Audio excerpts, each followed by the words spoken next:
فأعوذ بالله من الشيطان الرجيم بسم الله الرحمن الرحيم قال الله تعالى في القرآن الحكيم ومن أعرض عن ذكري فإن له معيشة ضنكا ونحشره يوم القيامة أعمى۔ ہر قسم کی حمد و ثنا، کبریائی، بڑائی اللہ وحدہ لا شریک کی ذات کے لیے، جو اکیلا ہی اس کائنات کا خالق و مالک ہے۔ لاکھوں کروڑوں درود و سلام سید الاولین، امام الانبیاء، فخر الانبیاء، سرتاج رسل جناب محمد الرسول اللہ صلی اللہ علیہ وسلم کی ذات اقدس پر۔ آج سے چند سال قبل گھر کا سربراہ اکیلا ملازمت کرتا، اکیلا کاروبار کرتا، لیکن چند منافع کی عوض وہ اپنے گھر والوں کی دیکھ بھال کرتا، اپنے گھر کا خرچہ اکیلا فرد برداشت کیا کرتا، اور کبھی اس نے معاشی تنگی کا احساس نہیں ہونے دیا۔ لیکن جیسے جیسے معاشرے نے ترقی کی، جیسے جیسے وقت گزرتا گیا، آج مختصر سی فیملی بھی ہو، ہر فرد کمانے والا ہو، لیکن پھر بھی ایک گھر کی ضروریات پوری نہیں ہو رہی۔ جہاں ایک گھر کا خرچہ 20,000 میں مکمل ہوتا تھا، خوشحال زندگی گزارتے تھے، وہی گھرانہ اب لاکھوں بھی کما لے تو گھر کی ضروریات کو پورا نہیں کر پا رہا۔ اس بات میں کوئی دو رائے نہیں، جیسا کہ ماہر معیشت ڈاکٹر شاہد حسین صدیقی بھی فرماتے ہیں کہ ملکی حالات خراب ہونے کی وجہ، معاشی بحران کی وجہ یہ اشرافیہ کا طبقہ ہے۔ وہ مالدار لوگ جنہوں نے سیاست میں آ کر اپنی مرضی کے حق قانون بنائے اور مراعات حاصل کی، جس کی وجہ سے معاشرے میں بدحالی، معاشرہ معاشی طور پر بہت کمزور ہوتا چلا گیا۔ معاشرے کی خرابی کی وجہ سیاستدان، بیوروکریٹس، اسٹیبلشمنٹ بھی ہے، اس بات میں کوئی دو رائے نہیں۔ لیکن جب شریعت کا مطالعہ کریں، جب آقا علیہ الصلوۃ والسلام پر جو قرآن کریم نازل ہوا اس کا مطالعہ کریں، ہمیں پتہ لگتا ہے کچھ معاملات ایسے ہیں کہ جن کا تعلق میرے اور آپ کے ساتھ ہے۔ وہ معاملات اگر صحیح طریقے سے ادا نہ کیے جائیں تو اللہ رب العزت مالی طور پر انسان کو کمزور کرتا چلا جاتا ہے، معاشرہ معاشی بحران کا شکار ہو جاتا ہے، مال ہونے کے باوجود اس سے برکت کو چھین لیا جاتا ہے۔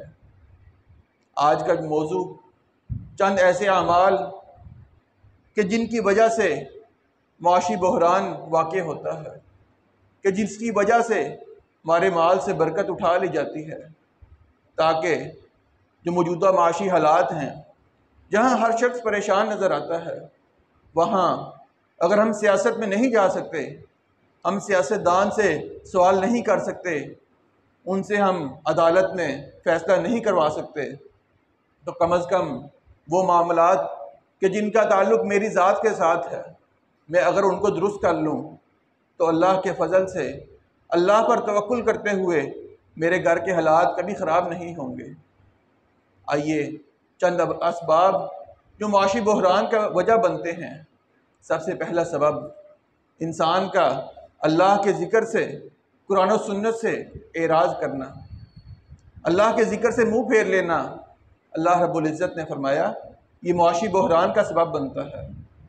وہ لوگ جو بظاہر بہت معمولی سے نظر آتے ہیں، ان کی تنخواہیں بھی بہت کم ہوتی ہیں، لیکن اللہ پر توکل کرتے ہیں، اللہ کی بات کو حرف آخر سمجھتے ہیں، اس کے سامنے اپنی مرضی نہیں کرتے، اللہ کی اطاعت کرتے ہیں، آقا علیہ الصلوۃ والسلام کی اطاعت کرتے ہیں۔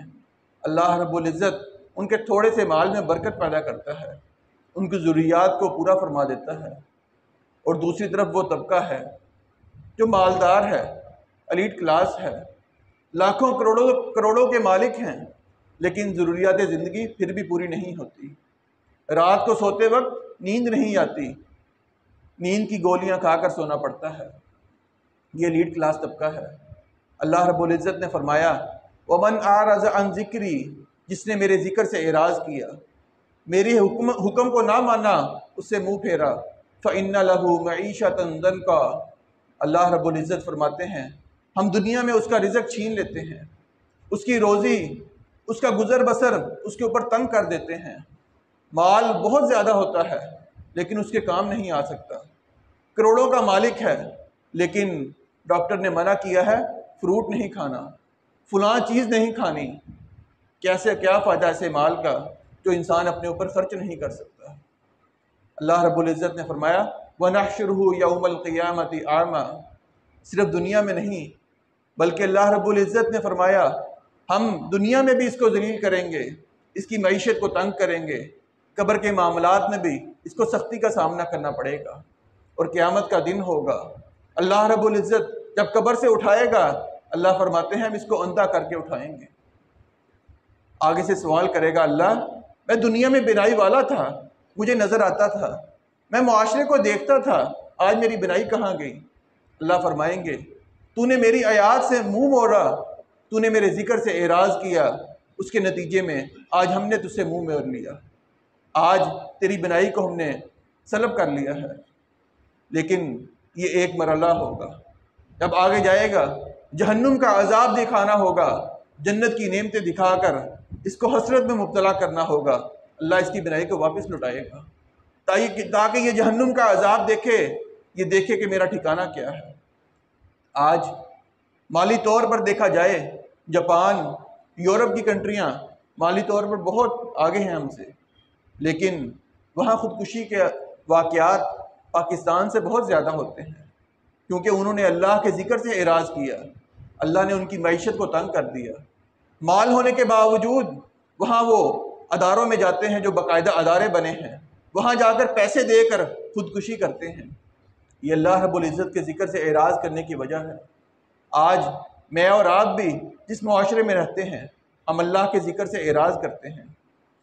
بذات خود میں اپنے گریبان کا جائزہ لوں، میں دن میں کتنے وقت اللہ کو دیتا ہوں، کتنا وقت قرآن کریم کی تلاوت کو دیتا ہوں، کتنا وقت میں ذکر و اذکار میں مشغول ہوتا ہوں، اور کتنا وقت میں دنیاوی معاملات میں اپنے آپ کو مشغول رکھتا ہوں۔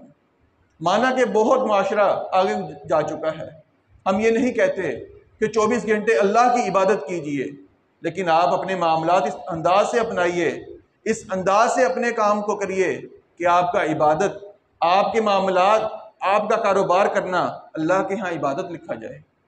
انسان اگر صبح کے وقت اٹھتا ہے، فجر کی نماز با جماعت پڑھتا ہے، قرآن کریم کی تلاوت کرتا ہے، صبح کے اذکار کرتا ہے، پھر اپنے معاملات میں مصروف ہوتا ہے، وہاں وہ دیانت کے ساتھ، سچائی کے ساتھ کسی کے ساتھ معاملہ کرے، رزق حلال کی تلاش میں نکلے، وہ تجارت کرے گا، لیکن اللہ کے ہاں اس کو ثواب ملے گا۔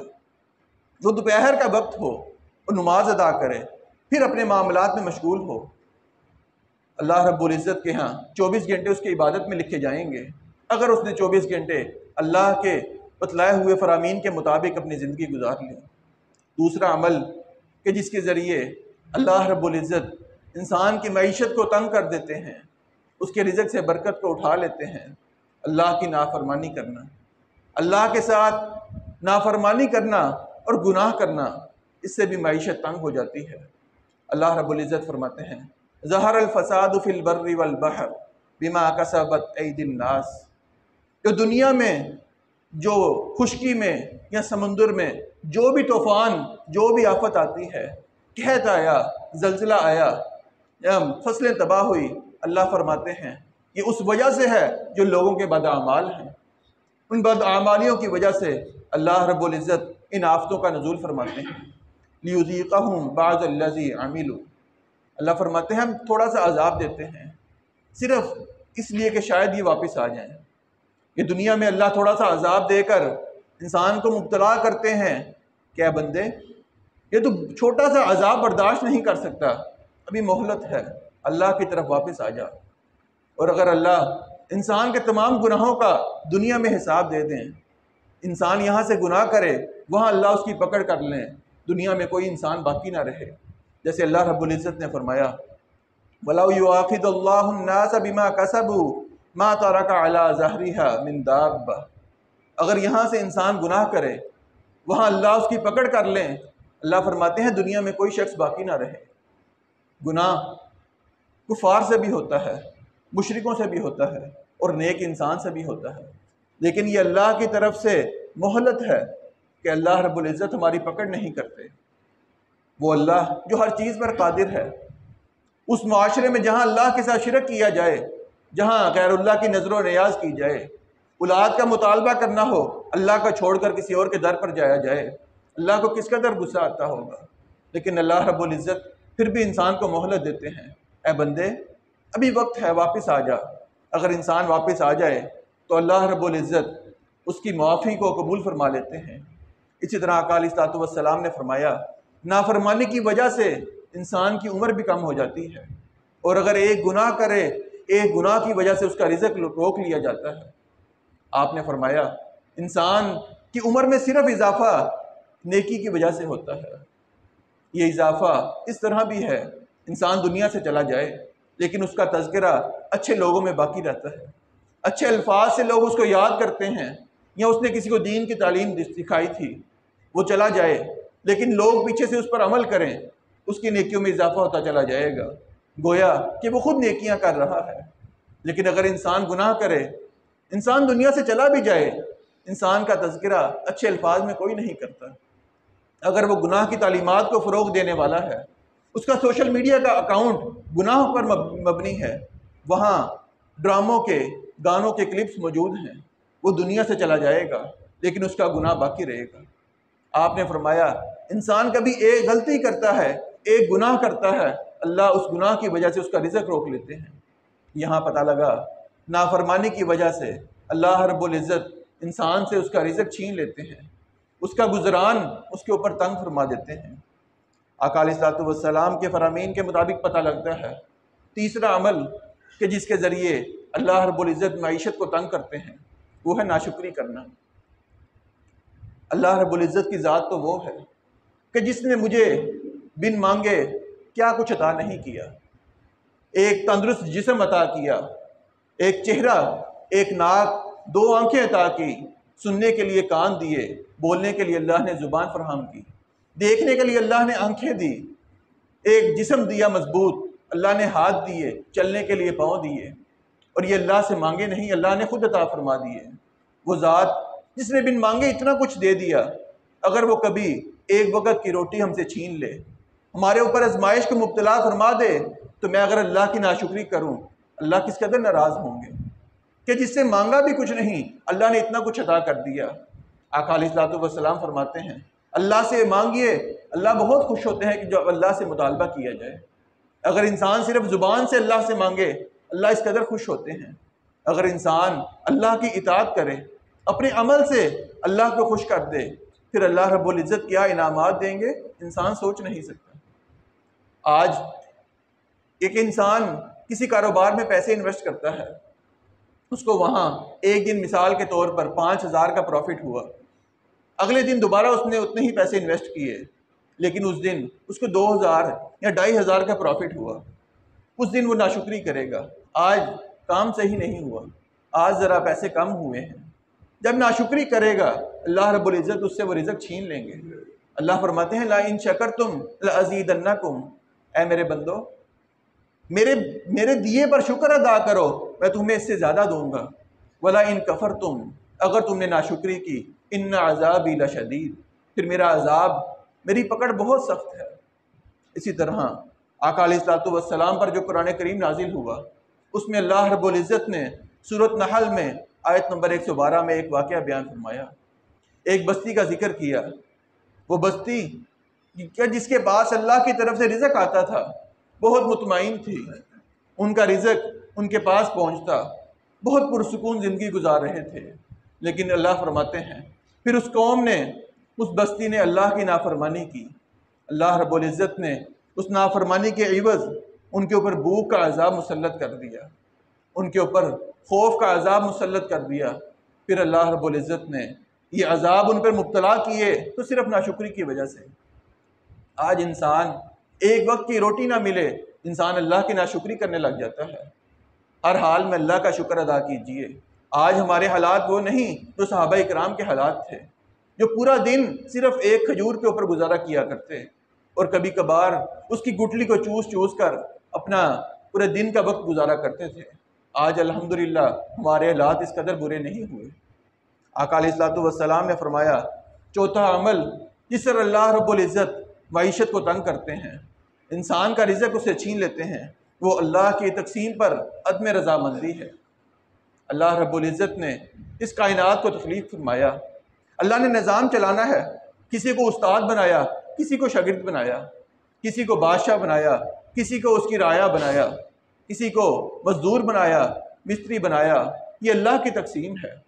اللہ رب العزت فرماتے ہیں، نحن قسمنا بینہم معیشتہم فی الحیات الدنیا، دنیا کی معیشت ہم نے لوگوں کے درمیان تقسیم کر دی، کیونکہ اگر ایک شخص کو اللہ نے مالی طور پر مضبوط کیا ہے، اس میں اتنی طاقت نہیں کہ وہ دھوپ کے اندر کھڑا ہو کر کام کر سکے، اس کی جسمانی طاقت اس قدر نہیں، اور دوسرا وہ شخص ہے جس کے پاس مالی طور پر طاقت نہیں، لیکن اس کو اللہ نے اس قدر جسم سے نوازا کہ وہ دھوپ میں روزے کی حالت میں ایک گھر کی تعمیر کر سکتا ہے، مستری کا کام، مزدور کا کام کر سکتا ہے۔ یہ اللہ کی تقسیم ہے۔ اگر اللہ رب العزت تمام لوگوں کو ایک طرح کا پیدا کر دیتے تو ہماری ضروریات کون پوری کرتا؟ آج ایک بادشاہ بھی محتاج ہے، اس کے پاس ملازم ہے جو اس کا کام کرتے ہیں، اس کے لیے کھانے کے لیے باورچی کا محتاج ہے، پہننے کے لیے، کپڑوں کے لیے وہ نائی کا محتاج ہے، وہ درزی کا محتاج ہے، حجامت کروانے کے لیے وہ نائی کا محتاج ہے۔ ہر انسان اگر ایک لیول کا ہوتا تو ہماری ضروریات کو کون پورا کرتا؟ اسی لیے اللہ فرماتے ہیں، ہم نے معیشت کو لوگوں کے درمیان تقسیم کر دیا۔ وَرَفَعْنَا بَعْضَهُمْ فَوْقَ بَعْضٍ دَرَجَاتٍ، مالی طور پر اللہ نے کسی کو اونچے درجے کا پیدا کیا، کسی کو نچلے درجے کا پیدا کیا۔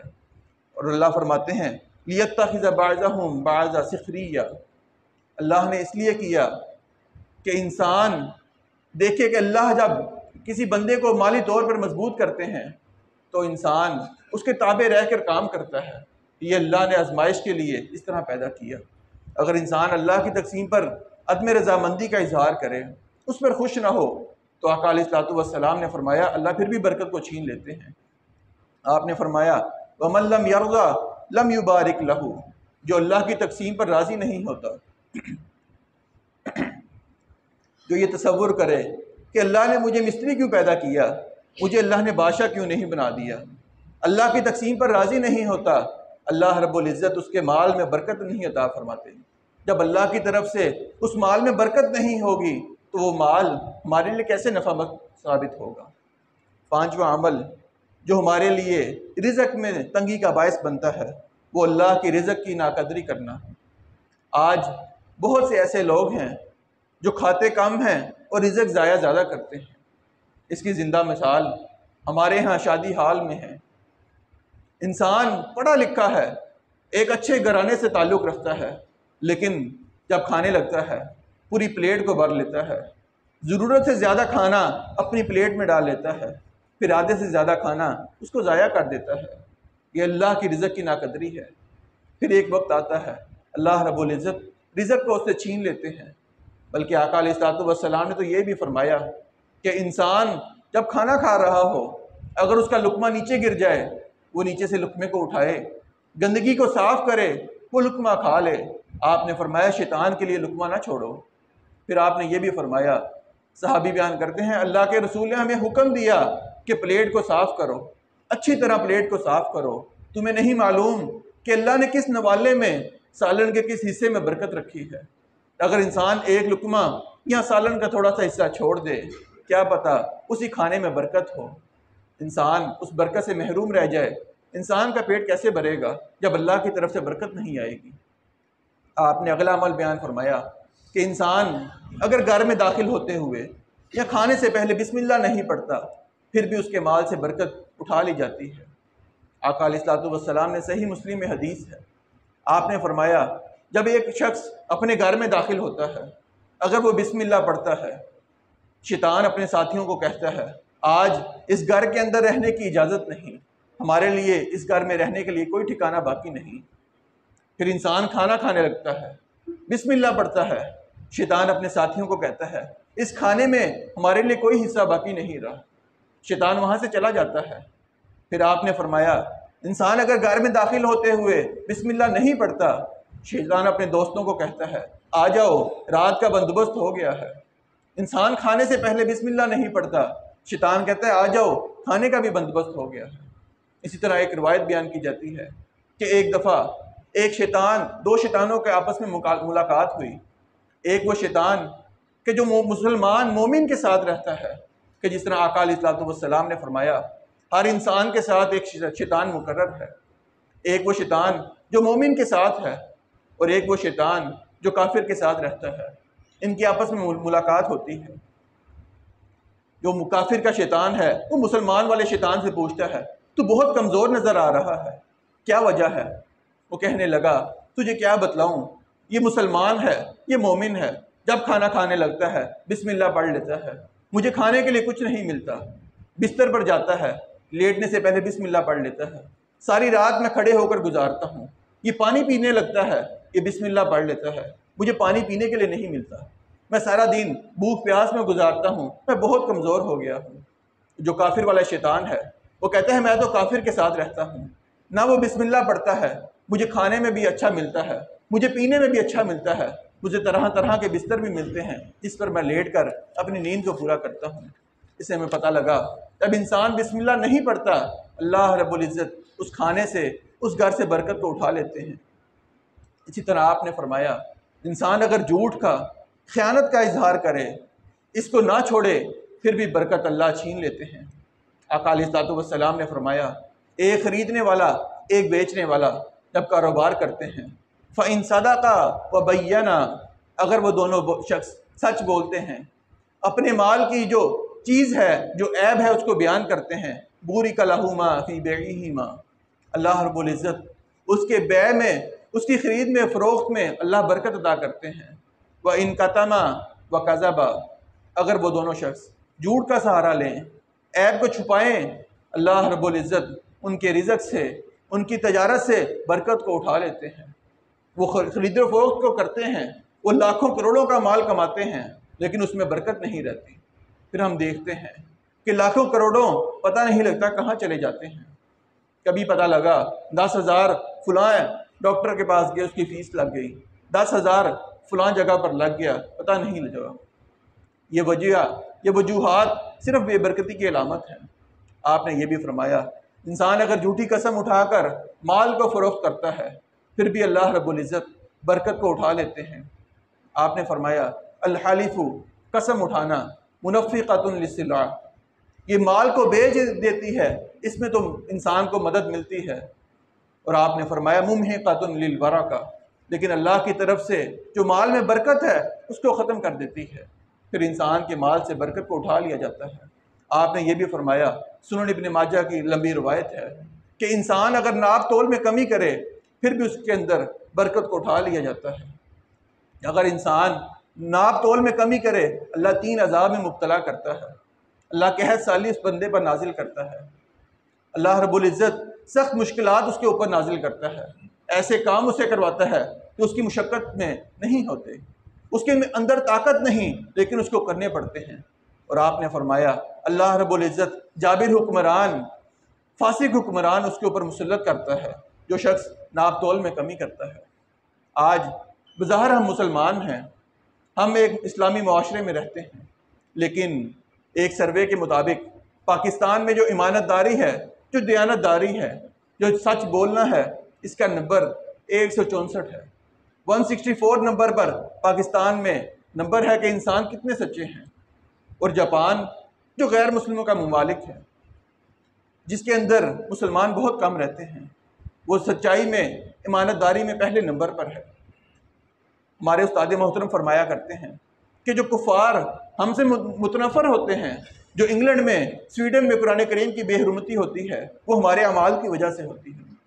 وہ جو لوگ اب ایک مسلمان کو دیکھتے ہیں کہ یہ کلمہ پڑھنے والا ہے، یہ قرآن بھی پڑھتا ہے، یہ نماز بھی پڑھتا ہے، پھر یہ جھوٹ بھی بولتا ہے، یہ وعدہ خلافی بھی کرتا ہے، یہ چوری بھی کرتا ہے، یہ امانت میں خیانت بھی کرتا ہے، یہ لوگوں کی عزتوں کے ساتھ کھیلتا ہے، ہر ایک کے ساتھ دھوکہ کرتا ہے، وہ تو یہ سمجھتے ہیں کہ ان کا دین یہ سکھاتا ہے۔ جب وہ ہمارے وجہ سے، ہمارے دین سے متنفر ہوتے ہیں، پھر وہ ہمارے قرآن کی، ہمارے آقا کی توہین کرتے ہیں۔ یہ بات بالکل حقیقت ہے کہ ہمارے وجہ سے، ہمارے بدعمالیوں کی وجہ سے ہمارے آقا، ہمارے قرآن کی توہین ہوتی ہے۔ اس کا حساب ہم سے ہوگا۔ جتنے لوگ مسلمان ہوتے ہیں، شاید کہ وہ ہمارے کردار کو دیکھ کر کبھی مسلمان نہ ہوں، وہ تو اللہ کی رحمت ہے کہ وہ قرآن کریم کی تلاوت کرتے ہیں یا اس کے اوپر سرچ کرتے ہیں، غور و فکر کرتے ہیں، پھر وہ مسلمان ہوتے ہیں۔ اور مشہور مصنف کا قول ہے کہ کوئی قوم کبھی بھی بھوک کی وجہ سے مبتلا نہیں ہوئی، ایسی قوم کوئی نہیں جس کے اوپر بھوک کی وجہ سے قحط سالی، وہ قوم تباہ برباد ہو جائے، ایسا ممکن نہیں۔ جو بھی قوم تباہ ہوتی ہے اس کے پیچھے بد اخلاقی ہوتی ہے۔ آج ہم اخلاق بھول چکے ہیں، ہمارے اندر اس قدر ناپ تول میں کمی ہے کہ ہم اگر سڑک کے اوپر چلے جائیں، کسی فروٹ والے سے فروٹ لے کر دیکھ لیں، وہ آپ کو ناپ تول میں کمی کر کے دے گا۔ آپ درجن کیلے لینے چلے جائیں، وہ آپ کو 12 کی جگہ 11 دے گا۔ آپ کر کے دیکھ لیں۔ آج اس معاشرے میں رہتے ہیں، بظاہر مسلمان ہیں، داڑھی بھی رکھی ہے، نماز پڑھتے ہیں، لیکن کوئی خالص چیز ہمیں ملتی نہیں۔ دودھ لینے جاتے ہیں، خالص ملتا نہیں۔ 200 250 لینے جائیں، خالص ملتا نہیں۔ کسی کو کہہ دیں کہ یہ خالص چیز چاہیے، ہمیں ملتی نہیں۔ یہ ہم مسلمان ملک میں رہتے ہیں، یہ بدعمالیاں ہماری ہیں جس کی وجہ سے اللہ رب العزت قحط سالی نازل کرتے ہیں، اللہ ہمارے مال سے برکت کو اٹھا لیتے ہیں، ہماری معاشی حالات اس لیے خراب ہوتے ہیں۔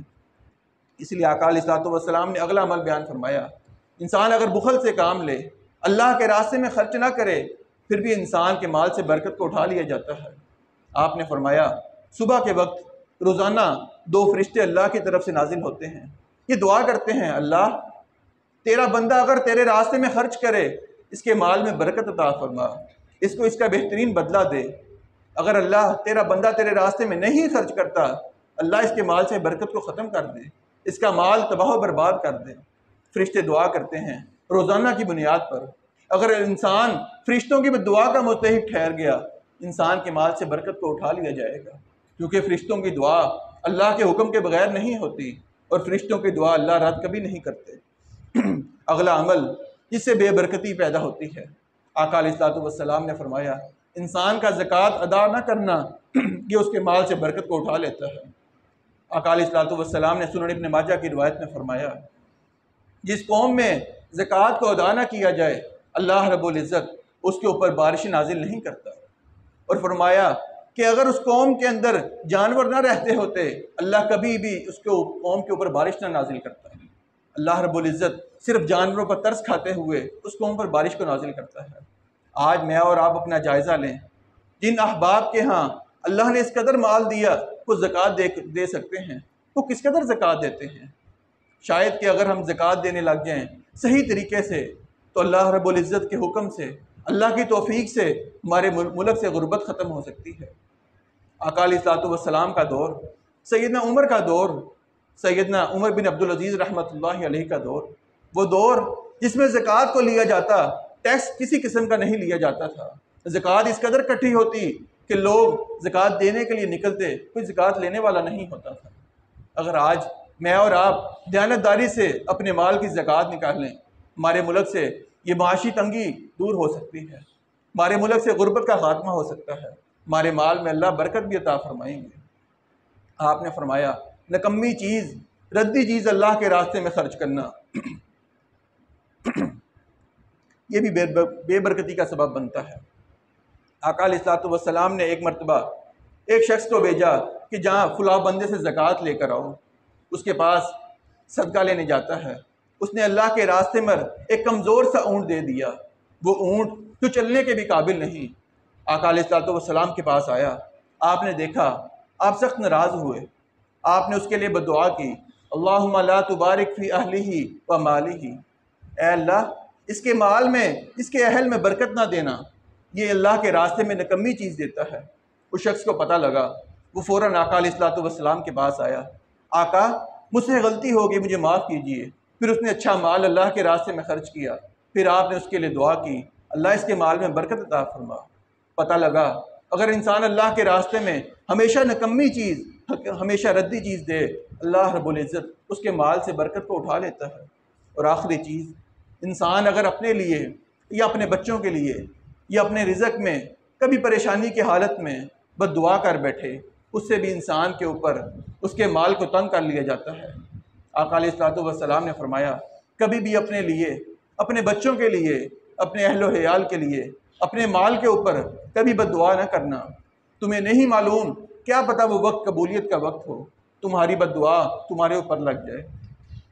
اس میں مشہور قصہ شیخ عبد الرحمن السدیس حفظہ اللہ تعالی، بیت اللہ کے امام ہیں، لیکن ان کی والدہ بیان کرتی ہیں، بلکہ وہ خود بیان کرتے ہیں، میں چھوٹا بچہ تھا، گھر میں مہمان آئے، والدہ نے ہنڈیاں پکائی، ہنڈیاں تیار ہو گئی، میں نے ہنڈیا میں مٹی ڈال دی، شرارت کی، والدہ کو بہت غصہ آیا۔ آپ بھی ذرا تصور کیجئے، کوئی گھر مہمان آئے ہوں، انسان نے ہنڈیا تیار کی ہے، وہ ضائع ہو جائے، انسان کو کس قدر غصہ آئے گا۔ ان کی والدہ کو غصہ آیا، غصے میں بد دعا کی جگہ اللہ کے لیے آپ نے بیٹے کے لیے دعا کی، اللہ جا میرے بیٹے کو بیت اللہ کا امام بنا دے۔ آپ بیان کرتے ہیں، زاروں کتار روتے ہیں، میری والدہ نے غصے میں دعا کی تھی، اس کی برکت کی وجہ سے آج میں بیت اللہ کا امام بن گیا ہوں۔ ہمیں بھی چاہیے کبھی غصہ آئے پھر بھی اپنے بچوں کے لیے بد دعا نہ کریں، کیا پتہ وہ دعا، وہ وقت قبولیت کا وقت ہو اور ہماری بد دعا ہمیں لے ڈوبے۔ اللہ تعالیٰ سے دعا ہے اللہ رب العزت ہمارے مال میں برکت عطا فرمائے، اور جو اعمال جو آقا علیہ الصلوۃ والسلام نے بیان فرمائے کہ جن کے ذریعے ہمارے مال سے برکت کو اٹھا لیا جاتا ہے، جو ہمارے لیے معاشی بحران کا سبب بنتے ہیں، اللہ ہمیں ایسے اعمال سے بچنے کی توفیق عطا فرمائے۔ وآخر دعوایا ان الحمد للہ رب العالمین۔